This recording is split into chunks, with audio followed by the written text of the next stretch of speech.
जणांना लक्षात आलं असेल माझ्यासमोर कोण बसलाय. जय महाराष्ट्र. जय महाराष्ट्र.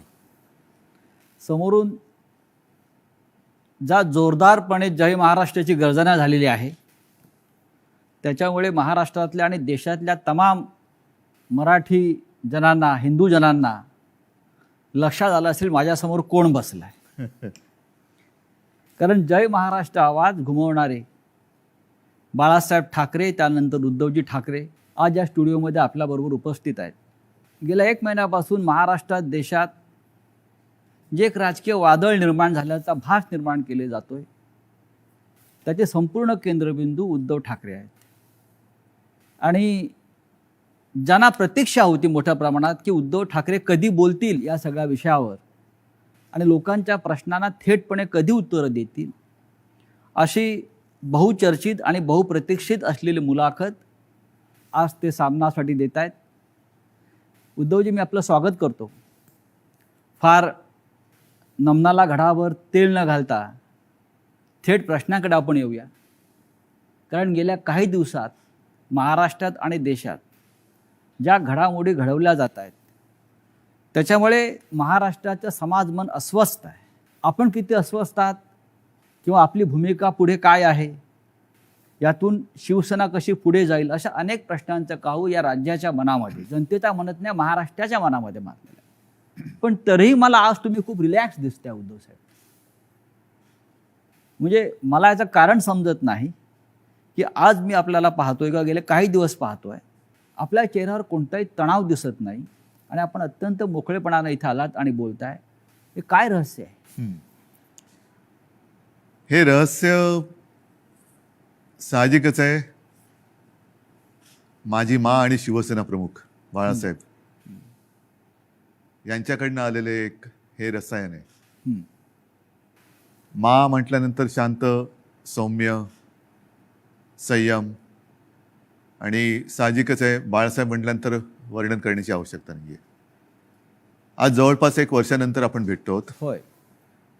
मला आठवतंय गेल्या वर्षी या दिवसात जेव्हा आपली मुलाखत घेतली होती तेव्हा करोनाचा कहर हा वरखाली होत होता. त्या करोनामध्ये जे काय करता येणं शक्य होतं ते मी राज्याचा मुख्यमंत्री म्हणून आणि अभिमानाने सांगेन की माझ्या राज्याचा कुटुंब प्रमुख म्हणून मी केलं. त्याच्यानंतर आता पाहिलं असाल, कारण त्यावेळेला लॉकडाऊन होता, मंदिरं बंद होती, सणासुदींना बंदी होती. पण यावर्षी आपण पहिली पंढरपूरच्या वारी तिला परवानगी दिली म्हणण्यापेक्षा तिच्यामध्ये कोणताही अडथळा येऊ दिला नाही आणि जल्लोषात ती पार पाडली. म्हणजे पुन्हा एकदा सणासुदीला सुरुवात झालेली आहे. आता दहीहंडी येईल, गणपती येतील, नवरात्री येईल, दिवाळी येईल. पुन्हा एकदा आपल्या आयुष्यामध्ये उत्सव, उत्साह आणि आनंद याची सुरुवात झालेली आहे. एक मध्ये जणू काही पॉज बटन दाबलं गेलं होतं. आपल्या सगळ्यांच्या सहकार्याने आपण कोरोनातून आणि त्या संकटातून बाहेर पडलो. मला आनंद आहे. आत्ता आपण सुरुवातीला जे म्हटलं की एक वादळ आल्याचा आभास होतोय. वादळ म्हटल्यानंतर पालापाचोळा उडतो. तो पालापाचोळा उडतोय सध्या, आणि तो पालापाचोळा एकदा बसला की खरं दृश्य हे लोकांसमोर नक्कीच येणार आहे.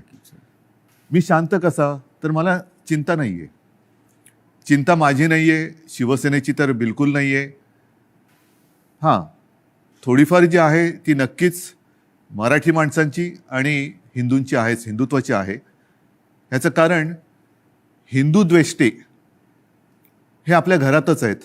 मराठी द्वेष्टे, मराठी माणसाची एकजूट तुटावी, फुटावी, हिंदूंमध्ये फूट पडावी, आणि जी मेहनत माननीय शिवसेना प्रमुखांनी हयातभर केली मराठी माणसाची एकजूट करण्यासाठी, हिंदुत्वाची, हिंदूंची एकजूट करण्यासाठी, ती आपल्याच काही कपाळकरंट्यांच्या हातनं तोडावी, मोडावी असा हा प्रयत्न केला जातोय. ती मला एक चिंता आहे. आणि म्हणून मी जे म्हटलं की हा पालापाचोळा सध्या उडतोय, कोण कुठे, हा इकडनं पालापाचोळा तिकडे जातोय, पुन्हा इकडे येतोय, ही जी गळणं गरजेची होती ती पानं ही उडतात. मी मागे एकदा माझ्या मनोगतात म्हटलं होतं की ज्या वेळेला मी वर्षामध्ये राहत होतो त्या वर्षामध्ये 2 झाडं ही आपल्या घराला लागूनच आहेत. एक आहे गुलमोहराचं आणि दुसरं बदामाचं. दोन्ही झाडं मी साधारणतः गेले 2-1 वर्ष बघतोय, ज्याला आपण पतझड म्हणतो ती पानं पूर्ण गळून पडतात. पानगळ म्हणतो. ती पानं पूर्ण गळून पडतात, अशा काड्या राहतात. आपल्याला वाटतं या झाडाला काय झालं, पण 2 ते 3 दिवसात पुन्हा नवीन कोंब येतात, अंकुर येतात. आणि मी बघितले 8 दिवसामध्ये 10 दिवसात ते बदामाचं झाड सुद्धा हिरवगार झालं, गुलमोहर सुद्धा हिरवागार झाला. म्हणून जी सडलेली पानं असतात ती झडलीच पाहिजेत. ती झडतायत पानं, ती सडलेली पानं आहेत. म्हणजे आता पानं झडून पडतायत. आता सडलेली पानं झडतायत. ज्यांना त्या झाडाकडनं सगळं काही मिळालं, सगळा रस मिळाला, सगळं मिळालं, म्हणून त्यांचा टवटवीतपणा होता, ती पानं सगळं झाडाकडनं घेऊन ती गळून पडतायत. आणि हे बघा कसं उघडं बोडकं झाले झाड, असं ते दाखवायचा प्रयत्न करतायत. पण दुसऱ्या दिवशी आपला माळीबुवा येतो, ती झाड सगळी पुन्हा ती पानगळ केळ्याच्या टोपलीत घेतो आणि घेऊन जातो. आता ती प्रक्रिया सुरू आहे केळ्याच्या टोपलीत झडलेली सडलेली पानं टाकण्याचा. आता सुरू झाले. आता नवीन कोंब फुटायला लागलेले आहेत. आणि शिवसेना आणि तरुण युवा हे नातं हे शिवसेनेच्या जन्मापासूनचं आहे. नक्कीच, कारण वयाच्या 80 मात्र एक आहे, अजूनही काही ज्येष्ठ शिवसैनिक ते येऊन येऊन भेटत आहेत, ज्यांनी बाळासाहेबांसोबत काम केलेलं आहे, पहिल्या पिढीचे ज्यांना म्हणू, आणि तो संघर्ष त्यांनी पाहिलेला आहे, संघर्ष केलेला आहे. त्यांना शिवसेना म्हणजे नेमकं काय ते कळलेलं आहे. त्यांना आत्तापर्यंत अनेकांना शिवसेनेकडनं काही मिळावं अशी अपेक्षाच नव्हती, आजही नाही आहे, पण ते येऊन येऊन आशीर्वाद देत आहेत. तुम्ही आता मगाशी वर्षाचा उल्लेख केलात, मलबार हिलवरचं वर्षा बंगला, मुख्यमंत्र्यांचं निवासस्थान. आणि मगाशी मी आपल्याला म्हटलं की आपण खूप रिलॅक्स दिसत आहे, पण मला असं दिसतं आहे की मलबार हिलवरून आपण परत मातोश्रीला आल्यावर जास्त रिलॅक्स झालं. जास्त माझं घर आहे ते. म्हणजे मी तुम्हाला एक सांगतो मुद्दामून, ह्या काही हे माझे अनुभव आहेत. जेव्हा माझी शस्त्रक्रिया झाली, 2 शस्त्रक्रिया झाल्या होत्या, तो एक अनुभव माझा वेगळा आहे. तो कधीतरी तो फार विचित्र अनुभवातून मी गेलो आणि ठीक आहे. पण त्यावेळेला जेव्हा ॲनेस्थेशियामधनं मला जागवलं, मुख्यमंत्री होतो ना, शस्त्रक्रिया झाली, ऑपरेशन थिएटरमधनं बाहेर ते ॲनेस्थेशियातून बाहेर आल्यानंतर काढताना मला डॉक्टरने विचारलं, सर कुठे जायचं, मातोश्री की वर्षा? मी पटकन म्हटलं मातोश्री. आणि मग डॉक्टरने सांगितलं, डॉक्टर मला तुम्ही गुंगीत सुद्धा विचारलं असतं ना ॲनेस्थेशिया दिल्यानंतर सुद्धा, तरी मी मातोश्री हेच उत्तर दिलं असतं.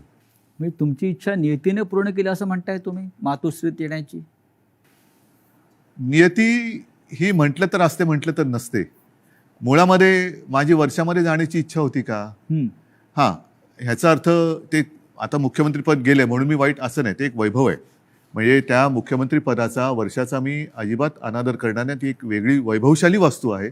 महाराष्ट्राचं मुख्यमंत्रीपद हे मोठं वैभवशाली पद आहे, जबाबदारीचं पद आहे. त्याचं पूर्ण आदर ठेवून मी कधीच वैयक्तिक अशी स्वप्न बघितली नव्हती.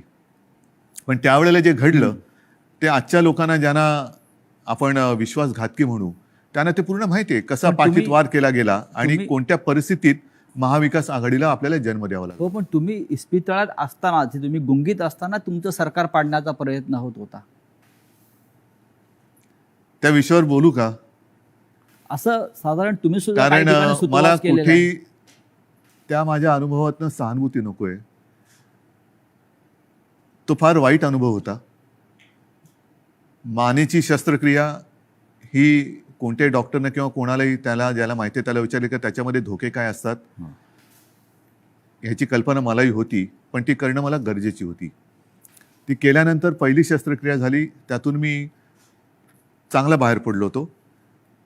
अचानक एक 5-7 दिवसानंतर सकाळी जाग आल्यानंतर, खरं म्हणजे त्या दिवशी मला डॉक्टरने सांगितलं होतं की उद्धवजी उद्या आपल्याला जिना चढायचं आहे. तर मी मानसिक तयारीत होतो की आज जिना चढायचं, एक पाऊल पुढे जायचं आहे. सकाळी जाग आल्यानंतर जरा थोडासा एक आळस द्यायचा प्रयत्न केला तर मानेमध्ये जो एक असा क्रॅम्प म्हणतो असा आला आणि माझी मानेखालची सगळी हालचाल बंद झालेली. म्हणजे मला श्वास घेताना मी बघत होतो, माझं पोटही हलत नव्हतं. पूर्णपणे मी निश्चल झालो होतो. एक ब्लड क्लॉट तिकडे आला होता. सुदैवाने डॉक्टर वगैरे सगळे जागेवर होते आणि ज्याला तो गोल्डन आवर म्हणतात, त्या गोल्डन आवरमध्ये ते ऑपरेशन झालं, म्हणून मी तुमच्यासमोर आज उभा आहे. त्या काळामध्ये माझ्या कानावर येत होतं, माझे हातपाय हलत नव्हते, बोटं हलत नव्हती. सगळ्यात टेन्शन मला होतं की समजा कुठे काय डास चावला, मुंगी चावलं तर खाजवायचं कसं. म्हणजे हा एक वेगळा विचित्र भाग होता. पण त्या काळात माझ्या कानावर येत होतं की काही जण मी बरा व्हावा म्हणून देवावरती अभिषेक करत होते आणि काही जण मी असाच राहावा म्हणून देव पाण्यात बुडून बसले होते. देव पाण्यात बुडून बसलेले लोक आता पक्ष बुडवायला निघालेत. आणि तेव्हा हे पसरवलं जात होतं की हा काय आता उभा नाही राहत, आपलं काय होणार, तुझं काय होणार. म्हणजे ज्या काळामध्ये आपल्या पक्षाला सावरण्याची वेळ होती, आपला मी पक्षप्रमुख, कुटुंब प्रमुख, शस्त्रक्रिया झाल्यानंतर माझी हालचाल होत नव्हती, त्या काळामध्ये ह्यांच्या हालचाली जोरात होत होत्या.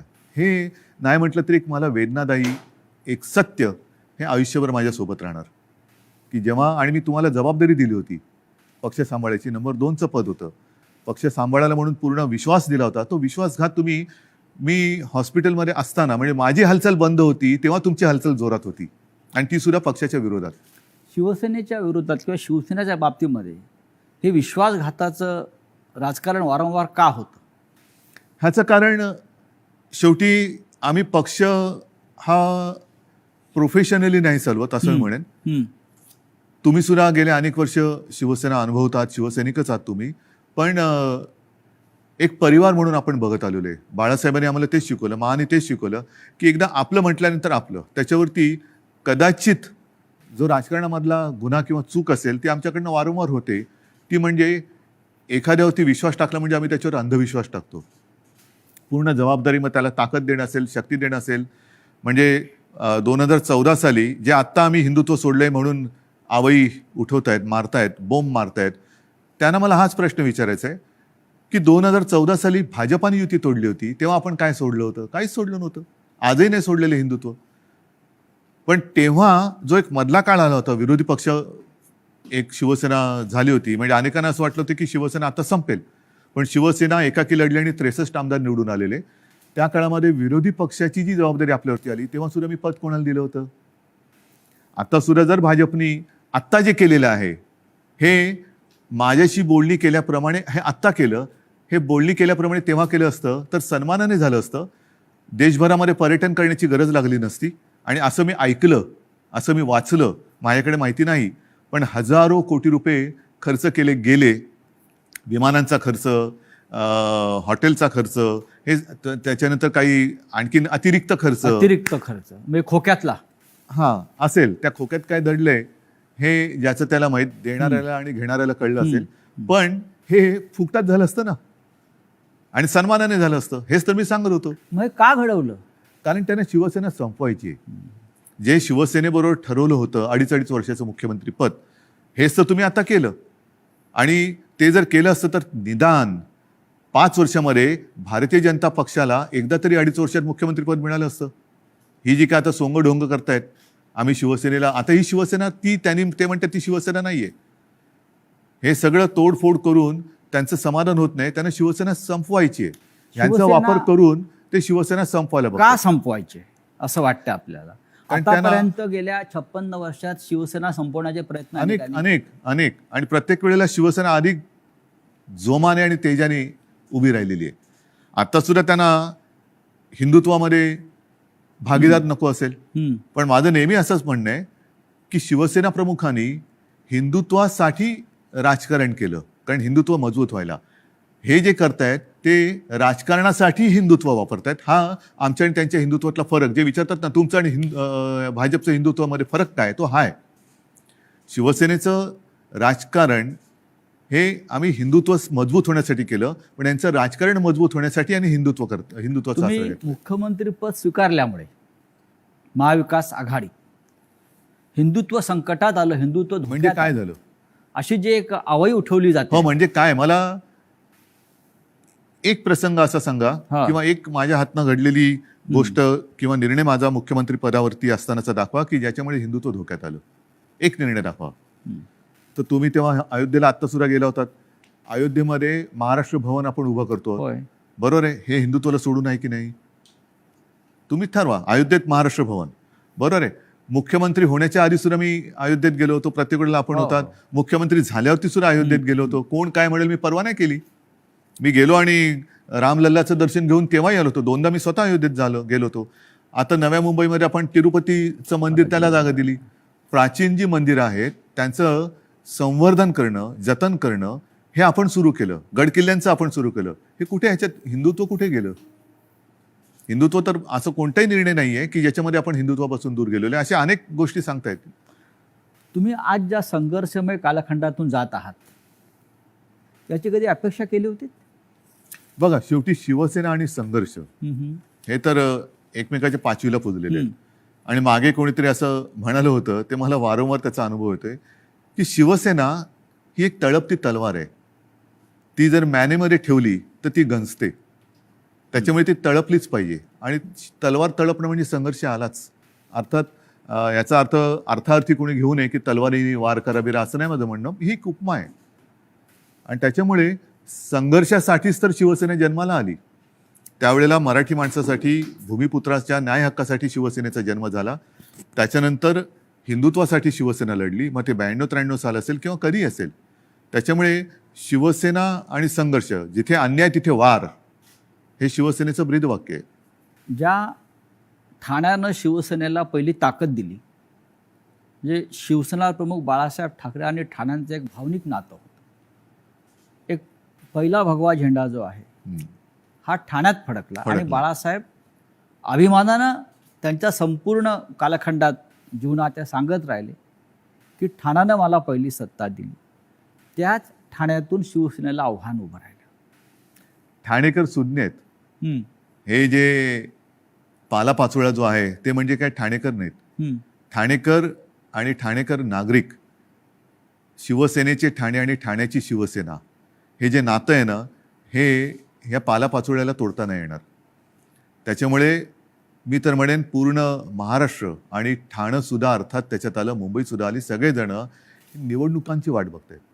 आणि म्हणून माझं मत हेच आहे की याच्या पुढे एक असा कायदा झाला पाहिजे की ज्यांना कोणाला युती करायची असेल त्या दोन्ही पक्षांचं, 3 पक्षांचं, 10 पक्षांचं जे काय कडवळ तुम्हाला करायचं असेल ते करा. मात्र तुमच्यामध्ये करार मदार काय झालेला आहे तो जनतेसमोर ठेवा. जागा वाटप किती होणार आहे, कोणत्या ध्येयावरती, धोरणावरती तुम्ही युती करणार आहात, काय पुढे करणार आहात, हे करा. म्हणजे काय झालं असतं, एक तर जे माझं आणि भारतीय जनता पक्षाचं ठरलं होतं ते जे आता आधी नाकारून आता त्यांनी ते केलं, हे आधी जनतेसमोर उघडपणाने आलं असतं. दुसरी गोष्ट, निवडणुकीनंतर जे काय त्यामुळे मला करावं लागलं, महाविकास आघाडीचा जन्म नसता झाला. तो महाविकास आघाडीचा जन्म आम्ही दिला तेव्हा सुद्धा तुम्ही बघितलं की आम्ही शपथ जी मी घेतली ती शिवतीर्थावरती घेतली. छत्रपती शिवाजी महाराजांच्या पुतळ्याच्या आणि बाळासाहेबांचं स्मारक आहे तिकडे, त्या साक्षीने घेतली. हजारो लाखो लोक आणि शिवतीर्थ हे भगवं पूर्ण फुलून गेलं होतं, ओसांडून वाहत होतं पूर्ण. म्हणजे जर लोक नाराज असतील तर तिकडे कोणी आलं नसतं. पण तरी देखील माझं मत असं आहे की आता निवडणुका घ्या. जर आम्ही महाविकास आघाडी स्थापन करून चूक केली असेल तर लोक आम्हाला घरी बसवतील. आणि जर भारतीय जनता पक्षाने माझं, कारण शेवटी जनता मला ओळखते, नाही म्हटलं तरी आता आमची 6वी पिढी ही महाराष्ट्राच्या जनतेसाठी काम करते. 6वी पिढी, त्याच्या आधीच्या पिढ्या सुद्धा होत्या. पण एक तर लोक त्यांना घरी बसवतील त्यांनी चूक केली असेल तर, जो करार त्यांनी आमच्याशी केला होता तो तोडला म्हणून, नाहीतर आम्ही पाप केलं म्हणून आम्हाला घरी बसवतील. होऊ द्या जनतेच्या कोर्टात फैसला, माझी तयारी आहे. पण या सगळ्या कालखंडामध्ये कधी नव्हे तो एक अघोरी प्रकार होतो आहे जो महाराष्ट्रात कधीच झाला नव्हता. तो म्हणजे कोणीतरी संपूर्ण शिवसेना हायजॅक करण्याचा प्रयत्न करत आहे. कारण त्यांना पर्याय नाही आहे. कारण नीट लक्षात घ्या, हा महत्त्वाचा प्रश्न आहे, एक बारकाव लक्षात घ्या. जे काय थोडंफार कायद्याचं ज्ञान मी लोकांशी बोलून, कायदेतज्ञांशी बोलून समजून घेण्याचा प्रयत्न केलेला आहे, त्यातून सांगतो की पूर्वी 2/3 ही सदस्य संख्या झाली का वेगळा गट स्थापन करता येऊ शकत होता. आता तो कायदा गेला. आता हे जे बाजूला झाले ते भले 2/3 असतील किंवा आणखीन काहीतरी असतील, त्यांना वेगळा गट स्थापन करता येत नाही. हे कायदेतज्ञांनी सांगितलेलं आहे. मी कायदा लिहिलेला नाही, मी कायदा वाचलेला नाही. मी घटनातज्ञांनी ज्यांनी त्याचा अभ्यास केला त्यांनी सांगितलेली मतं ऐकून आणि त्यांच्याशी बोलून सांगतोय. म्हणजेच काय की ह्या गटाला कुठल्या ना कुठल्या तरी पक्षामध्ये विसर्जित किंवा सामील व्हावं लागेल ह्या गटाला. मग त्यांच्यासमोर पर्याय काय आहेत? एक तर भाजपात जावं लागेल, नाहीतर दुसरे सपा आहेत, MIM वगैरे असे जे काही छोटे छोटे पक्ष आहेत त्यांच्यात जावं लागेल. आणि हे जर का कुठल्या पक्षात गेले तर भारतीय जनता पक्षाचा ह्यांना जो उपयोग करून घ्यायचा आहे तो उपयोग संपेल. कारण त्यांची ओळख त्यांना ती द्यावी लागेल की आता आम्ही भाजपात गेलो, आता आम्ही समाजवादीत गेलो, आता आम्ही बच्चू कडूंच्या पक्षात गेलो. तर म्हणून ते एक भ्रम निर्माण करतात की आम्ही म्हणजेच शिवसेना. जे मधल्या काळामध्ये एक क्लिप फिरली बघा, असं माझ्या काळात कधी झालं नव्हतं. माझ्या बाजूला उपमुख्यमंत्री अजितदादा पवार बसायचे, पण त्यांनी कधी माझा माईक नव्हता खेचला. काही वेळेला त्यांना अधिक त्यांच्याकडे माहिती असायची, अर्थसंकल्प किंवा काय, तर मी त्यांना सांगायचो की दादा तुम्ही उत्तर द्या, पण माझ्याकडनं कोणी माईक नाही खेचला. माईक कारण खेचणं तुम्ही ठाकरे आहात. तो तर भाग झालाच, पण एक आमच्या महाविकास आघाडीमध्ये एक समन्वय. सभ्यता होती, सभ्यता होती. सभ्यता होती आणि समन्वय होता. असो, त्याच्यावरती नंतर बोलायचं तर मी बोलेन. पण त्याच्यामध्ये जे उपमुख्यमंत्री बोलले की हे म्हणजेच शिवसेना, म्हणजेच त्यांचा डाव असा आहे की शिवसैनिकांमध्येच लढाई लावायची, शिवसेना खतम करायची. एकदा का काम संपलं की पालापाचोळा तुम्ही जे मगाशी म्हणालात तो टोपलीत भरला की नेऊन टाकायचा. पण त्यांचा अशी योजना होती की बाळासाहेब ठाकरेंनंतर ही शिवसेना परत खतम करायचीच त्यांचं स्वप्न होतं. पण बाळासाहेबांनंतर तुम्ही शिवसेना उभी केली. त्यांच्या पोटात तेच दुखतंय. त्यांना शिवसेना आणि ठाकरे वेगळे करायचे, जसं गांधी आणि काँग्रेस वेगळी गांधी आणि करायची. काँग्रेस. आणि त्यांच्यात एक तुम्ही बघा, मला टीकात्मक केवळ बोलायचं म्हणून मी बोलत नाही, पण दुसरे जे आता सरदार वल्लभभाई पटेल, सुभाष बाबू, तसं बाळासाहेब, हे स्वतःचेच म्हणून आता लोकांसमोर आणायचं. म्हणजे आपल्याकडनं काही आदर्श निर्माण नाही झाला तर दुसऱ्यांचे जसं पक्ष फोडतायत तसं आदर्श फोडायचे, आदर्श पळवायचे, आदर्श आमदारांप्रमाणे फोडायचे म्हणा किंवा पळवायचे म्हणा, आणि मग ते आपलेच म्हणून लोकांसमोर जायचं. तसं त्यांचं चाललंय की बाळासाहेबांना त्यांनी मान सन्मान तर दिलाच पाहिजे, नाही तर लोक जोडे मारतील, लोक ठेवणार नाहीत त्यांना जागेवर. कोणी असला आणि तो बाळासाहेबांच्या विरोधात काही बोलला तर लोक हाणतीलच जोडा त्याच्या. तर म्हणून त्यांना बाळासाहेब पाहिजेत, पण आता ठाकरे आणि शिवसेना हे नातं तोडायचंय. माझं आव्हान आहे की ठाकरे आणि शिवसेना नातं तोडून दाखवा. मात्र ते करताना माझ्या वडिलांचे फोटो लावून मतं मागू नका. प्रत्येकाला आई वडील असतात आणि त्यांच्याबद्दल मला आदर आहे. मला माझ्या आईवडिलांबद्दल आदर आहे, तसं प्रत्येकानं प्रत्येकाच्या आईवडिलांबद्दल आदर असायला पाहिजे. आता गेल्या आठवड्यात गुरुपौर्णिमा झाली. मी माझ्या वडिलांना, आजोबांना गुरु मानतो. प्रत्येकाने पितृदेव भव मातृदेव भव देव मानलं पाहिजे. स्वतःच्या आईवडिलांचे फोटो लावावेत आणि मतं मागावीत. जर आज माझ्या दुर्दैवाने माझे आईवडील माझ्यासोबत असे नाही आहेत, पण ते नेहमी मी माझ्यामध्ये आहे असं मानतो, पण ज्यांची आई आणि वडील हे सुदैवाने त्यांच्यात आहेत, तर मी म्हणेन असा आशीर्वाद पुन्हा दुसरा मिळू शकत नाही. त्यांना घेऊन सभा घ्याव्या, भाषणं करावीत आणि मतं घ्यावीत. माझे वडील का चोरताय? माझे वडील कशा? म्हणजेच काय की तुमच्यात कर्तृत्व नाहीये, तुमच्यात हिंमत नाहीये, तुम्ही मर्द नाही आहात, तुम्ही विश्वासघातकी आहात. आणि लोकांचा, माझा तर केलाच, लोकांचा विश्वासघात करताना बाळासाहेबांच्यावरनं संभ्रम कशाला करतायत? तुमच्यात तुमचा मर्दाचा चेहरा घ्या आणि जा पुढे आणि मागा मतं. नाही, पण निवडणूक आयोगापुढे आता एक नवीन खटला उभा राहतो आहे. तो म्हणजे धनुष्यबाण कोणाचं चिन्ह, जे शिवसेनेचं जे लोकांपर्यंत पोहोचलं. बघा, मला अजूनही देशाच्या घटनेवरती भरोसा आहे, कायद्यावरती भरोसा आहे. चोरीमारी सगळीकडे चालते असं माझं मत नाहीये तेवढा. कारण मी जे म्हटलं ना की सत्यमेव जयते, नाहीतर हे तुम्हाला वाक्य पुसावं लागेल आणि मग दोन वाक्य करावं लागेल एकाची. एक तर म्हणजे असत्यमेव जयते आणि दुसरं वाक्य सत्तामेव जयते. त्याच्यामुळे सत्तामेव जयते पुढे तुम्ही असत्य घेऊन जर का करणार असाल तर ते काही लोक खपून नाही घेणार. आज वेळ अशी आणलेली आहे, हे दुर्दैव आहे महाराष्ट्राचं म्हणतो, की ठाकरेंना पुरावे द्यावे लागतात शिवसेना खरी किंवा खोटी. नाही, लोक वाट बघतायत निवडणुकांची. म्हणजे आम्हाला पुरावा द्यायची गरज नाही. लोक म्हणतात की आम्हाला निवडणुका येऊ दे, ध्यानच पुरून टाकतो. बरं, जनताच पुरावा देईल. जनताच त्यांना पुरून टाकेल राजकारणामध्ये. आज जी फूट दिसते शिवसेनेत, अशा प्रकारची फूट याआधी राणे भुजबळांनाही पाडता आली नव्हती. असं का घडलं? ज्यांना मी अधिकार दिले होते, ज्यांना मी म्हणजे त्यावेळेला लोक माझ्या तोंडावर नव्हती बोलत, पण मला कुजबूज आहे की अरे काय मुख्यमंत्री, नगरविकास खातं मुख्यमंत्र्याकडे असायला पाहिजे, मलईदार खातं आहे म्हणतात. मला मलाई बिलई खाण्यासाठी मी गेलो नव्हतो. मी माझ्याकडे जी खाती ठेवली होती ती एक GAD, ज्याला सामान्य प्रशासन म्हणतात, न्याय व विधी. IT मध्ये मला खरंच काहीतरी एक तंत्रज्ञानाचा उपयोग सगळ्या खात्यांसाठी काहीतरी करता येईल का, हा एक माझा विषय होता. राजीव गांधींनी एक क्रांती केली होती, तसा एक विषय होता. आणि त्याच्यानंतर काही काळ एका दुसऱ्या मंत्र्यांनी दिवे लावले म्हणून त्यांचं खातं माझ्याकडे थोडे दिवस मला ठेवावं लागलं होतं. नक्की काय चुकलं असं वाटतं? चूक माझी आहे.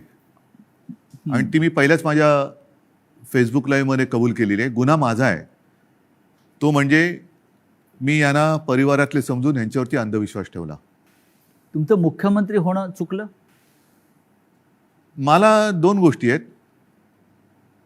समजा मी मुख्यमंत्री त्यावेळेला यांना केलं असतं, हां, यांनी वेगळं आणखीन काय केलं असतं, कारण यांची भूकच भागत नाही. यांना मुख्यमंत्रीपद पण पाहिजे आणि आता पक्षप्रमुख म्हणजे शिवसेना प्रमुख व्हायचे. शिवसेना प्रमुखांबरोबर स्वतःची तुलना करायला लागलात. म्हणजे हे जे आहे ना, ही राक्षसी महत्वाकांक्षा आहे आणि ह्याला हावरटपणा म्हणतात. हाव हाव म्हणजे एक दिलं तरी तुझं तेही माझं, माझं तेही माझं, तुझं तेही माझं, ह्याचं तेही माझं, त्याचं तेही माझं, माझं ते माझं, तुझं तेही माझं इथपर्यंत होतं. आता ह्याचंही माझं आणि त्याचंही माझं इथपर्यंत त्यांची हाव गेलेली आहे. या हावरटपणाला सीमा नसते. की महाविकास आघाडीचा प्रयोग चुकला? महाविकास आघाडीचा प्रयोग जर का चुकला असता तर लोकांनी उठाव केला असता, लोकांनी, जनतेने केला असता. तसं नाही झालं.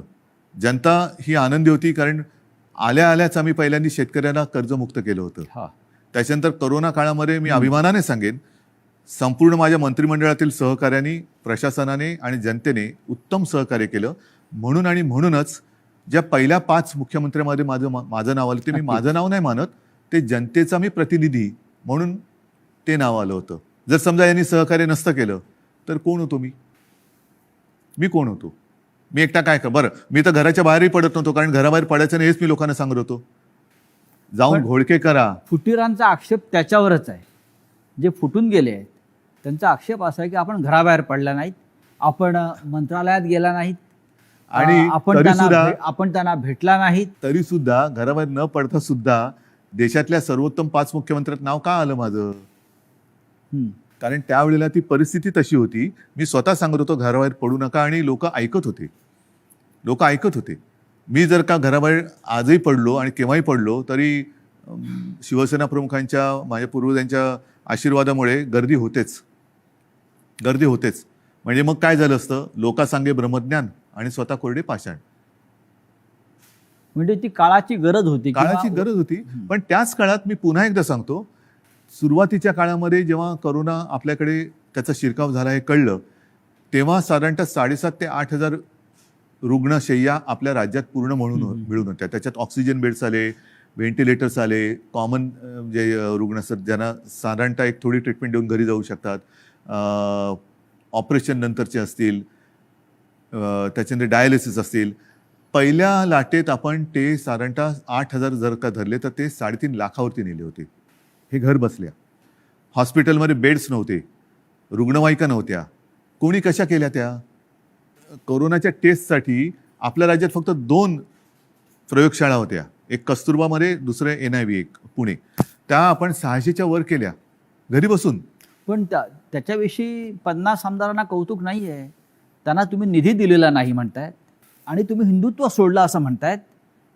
त्याच्यामुळे ते सोडून गेले. तुम्ही महाराष्ट्रासाठी जे काय केलेलं आहे, करोनाच्या संकटातून राज्याला वाचवलेलं आहे, लोकांना जीवदान दिलेलं आहे. महाराष्ट्रामध्ये नद्यातून प्रेत वाहून तुम्ही दिली नाहीत.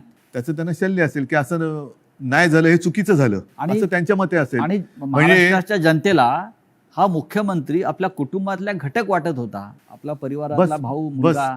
त्याच्यामुळे मला ह्या विश्वासघातकांना माझ्याबद्दल काय वाटतं ह्याची चिंता नाही आहे. मला माझ्या महाराष्ट्रातल्या जनतेला, मी त्यांच्या कुटुंबातला वाटतो.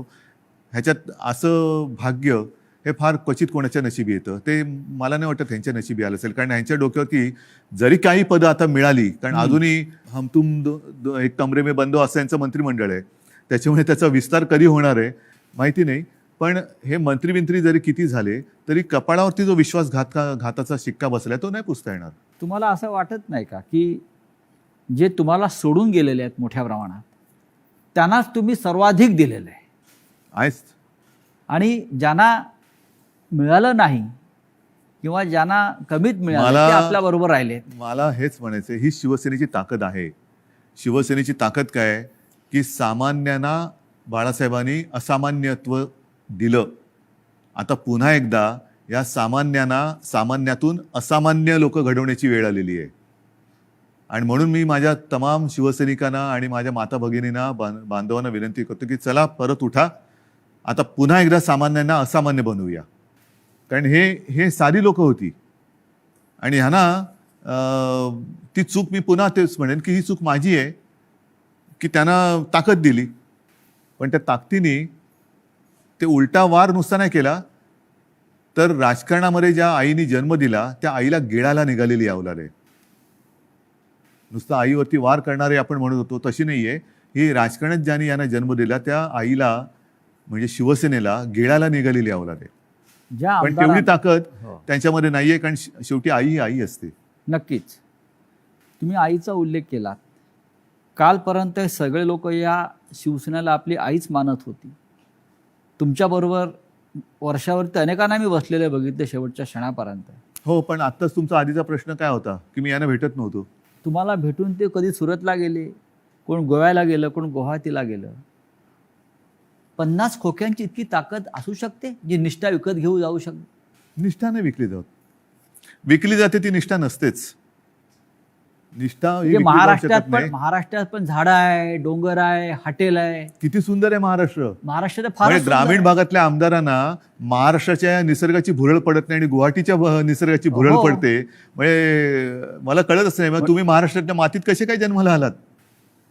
ज्या महाराष्ट्राच्या मातीत जन्माला आलात त्या मातीची तुम्हाला ओढ नाही, प्रेम नाही, त्या मातीची तुम्हाला कधी वैभव दिसलं नाहीये काय. मी स्वतः कलाकार आहे, मी माझ्या त्याच्यावरनं सुद्धा त्यावेळेला चेष्टा झाली होती. पण मी गडकिल्ल्यांची फोटोग्राफी केलेली आहे, पंढरपूरच्या वारीची केलेली आहे, आणि त्यावेळेला तुम्ही महाराष्ट्र बघितला एवढा त्या पावसाळ्याच्या सुमारास मी सगळी फोटोग्राफी केलेली, एवढा नटलेला थटलेला आणि छान काय काय दऱ्या खोऱ्या एवढ्या फुलांनी बहरून जातात.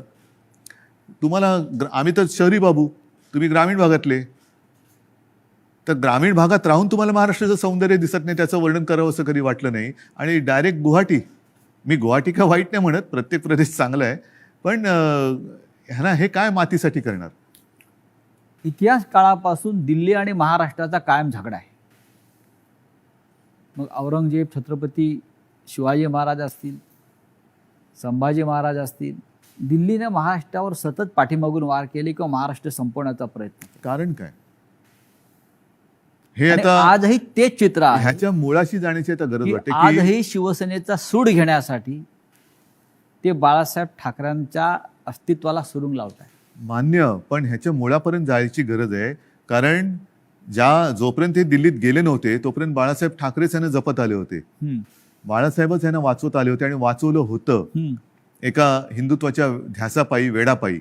मग दिल्लीत बसल्यावरती असं त्या दिल्लीच्या खुर्चीला काय असं वेगळा काय स्प्रे मारला की काय झालं की तुम्हाला ज्यांनी जपलं त्यांनाच तुम्ही संपवायला निघालात. ज्या शिवसेनेनी बाबरीची जबाबदारी तेव्हा घेतली होती शिवसेना प्रमुखांनी, त्या शिवसेनेला तुम्ही हिंदुत्व सोडलं म्हणून संपवायला निघालात. बरं, आम्ही काँग्रेसबरोबर गेलो म्हणून तुम्ही म्हणता हिंदुत्व सोडलं. मग मुफ्ती महमद आणि मेहबूबा मुफ्तीबरोबर तुम्ही गेला होतात, ते काय होतं, काय सोडलं होतं तुम्ही. मग तेव्हा तर आम्ही आता तुम्हाला वाटतं हिंदुत्व सोडलं, जे सोडलं नाही, पण तेव्हा तुम्ही लाच सोडली होतीत ना. काय मेहबूबा मुफ्ती आज सुद्धा वंदे मातरम म्हणतात की भारत माता की जय बोलतात, हे माहिती असून सुद्धा तुम्ही मला हे त्यांनी एकदा सांगितलं होतं की तिकडे निवडणुका घेऊन दाखवा असं अतिरेक्यांनी आव्हान दिलं, म्हणून आम्ही निवडणुका घेऊन दाखवल्या. सरकार बनवून दाखवा म्हणून आम्ही त्यांच्याबरोबर सरकार बनवून दाखवलं. पण सरकार बनल्यानंतर मला वाटतं मुफ्ती महमद सईदनी अतिरेक्यांचा आणि पाकिस्तानला त्यांनी धन्यवाद दिले होते काश्मीर खोऱ्यात शांततेत निवडणुका होऊ दिल्यामुळे. मग कोणाला काय दाखवलं तुम्ही, कोणाला काय दाखवलं. म्हणजे बरं, आता सुद्धा ते बिहारमध्ये जे बसलेत नितीश कुमार बरोबर, नितीश कुमार हिंदुत्ववादी आहेत का. कारण मला जे आठवतं त्याच्याप्रमाणे त्यांनी एकदा संघमुक्त भारत असा नारा दिला होता. संघमुक्त भारत असं शिवसेनेने कधी दिला नाही. राम मंदिराच्या प्रश्नावर रामविलास पासवान एनडीएतून बाहेर पडले होते, तरी ते त्यांना प्यारे होते. हो, आम्ही तो उलट म्हणत होतो की विशेष कायदा बनवा. 5 वर्ष 7 वर्ष झाली तरी ते विशेष कायदा बनवून राम मंदिर बनवू शकले नाही. ते न्यायालयाने निकाल दिला. या देशातला समस्त विरोधी पक्ष आणि प्रादेशिक पक्ष संपवले जातात आणि मित्र पक्ष पण, आणि हा मित्र पक्ष. असं तुम्हाला काय दिसतंय का कारस्थान किंवा अशा प्रकारचं सुडाचं बघा, मला राजकारण? असं वाटतं हा ज्याचा त्याचा प्रश्न आहे. जे आता सरन्यायाधीश बोललेत मध्ये, ओझर तर मी वाचलं की आपल्या देशात विरोधी पक्षाला शत्रू समजू नका. विरोधी पक्षांनी सुद्धा जबाबदारीने वागलं पाहिजे आणि सत्ताधारी पक्षांनी सुद्धा जबाबदारीने वागलं पाहिजे. मी जो काही 2.5 वर्षात अनुभव घेतला मुख्यमंत्री म्हणून, मी विरोधी पक्षांना काही वेळेला मी स्वतः आवाहन केलं की सरकार म्हणून आमचं समजा जर काही आम्ही कुठे कमी पडत असू, आमचं काही चुकत असेल, तुम्ही आमच्या नजरेत आणून द्या. हे काम विरोधी पक्षाचं आहे, कारण ते सुद्धा शेवटी लोकप्रतिनिधी असतात.